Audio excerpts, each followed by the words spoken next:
They are all telling you the same bullshit. Buy when there is blood in the streets, buy when prices are low, everything is crashing, but it appears as if it doesn't even matter what we buy. Everything is going down at the same time. All the research, all the white papers, all the videos, all the asset selection, it seems to not matter at all.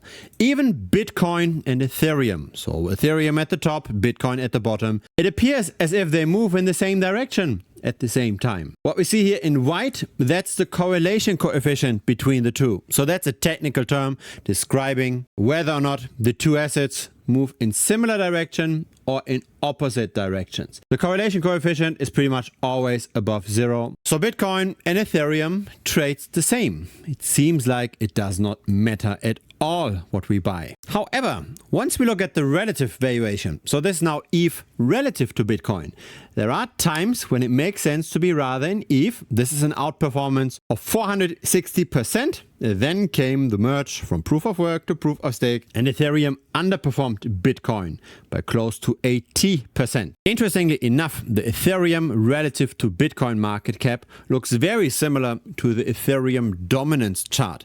So this now measures how much all of crypto is currently in ETH. The bottom of April of last year very much aligns with the bottom of August of 2019.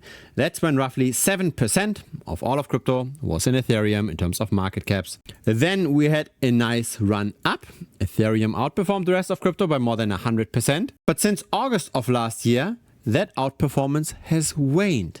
Why is Ethereum suddenly trending downwards? The overarching trend is clearly bearish. We have seen a bit of a support, and in the next few days we'll get the decision. Are we going to break out, or are we going to continue on our overarching bearish trend? The reason for the lackluster performance in the last 5 to 6 months is this here. This is how many Ethereum are bought by the Ethereum treasury companies. The whole rally got started because there wasn't just Bitcoin treasury companies, so Michael Saylor and the like, that bought BTC, but then there came Tom Lee with Bitmine that started to buy Ethereum. Unfortunately, those purchases have slowed down, and if we exclude Bitmine from the chart, the purchases stopped even earlier, at the beginning of September of last year. So that's why Ethereum isn't doing that well anymore. This whole idea that treasury companies are going to buy up Ethereum in the same manner as they did for Bitcoin, it seems to not play out. This is a Bitmine only story, and even Bitmine is slowing down. Really, the best time to buy Ethereum is when ETH is a net unrealized loss.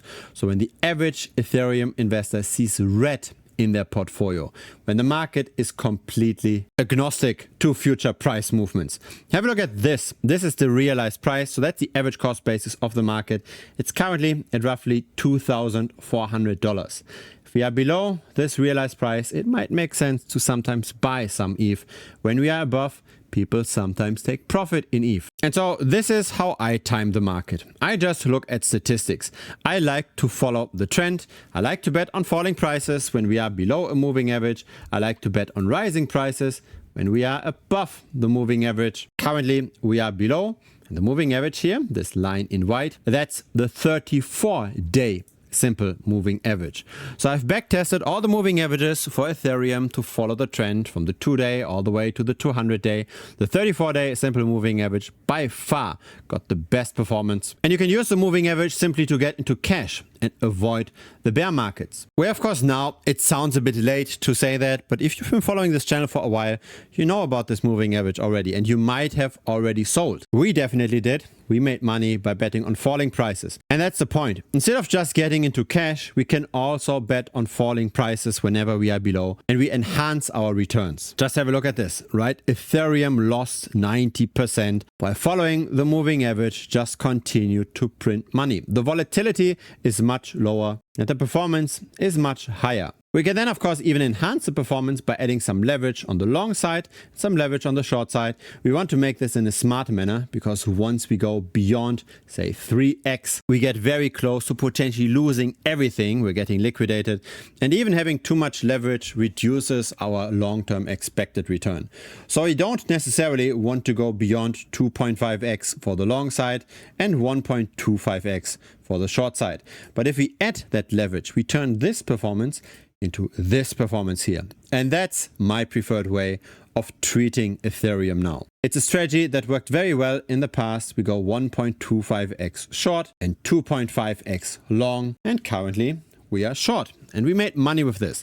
Everybody else is losing their shirt and we are secretly smiling. And feel free to join us. There is now a capital pool built on a DeFi platform, Gravity.io. It's a platform that's quickly growing, that's getting more and more adoption. And our Ethereum trend following strategy is now the best performer across all of the strategies on the platform. So that's available for the premium members of this channel, Ethereum trend following. You get into Gravity, you deposit your capital in the strategy, and you don't have to worry about the daily movements in the price. I take care of the buying and selling. Again, 100% based on the back-tested data on what historically worked the best for Ethereum. Will it work as well in the future? Of course, nobody knows, but I think it's better than just trying to trade using gut feel. But even besides that, my gut feel very much supports betting on a falling Ethereum price. Again, the story that helped ETH go up is not a story that's surviving. Outside of BitMine,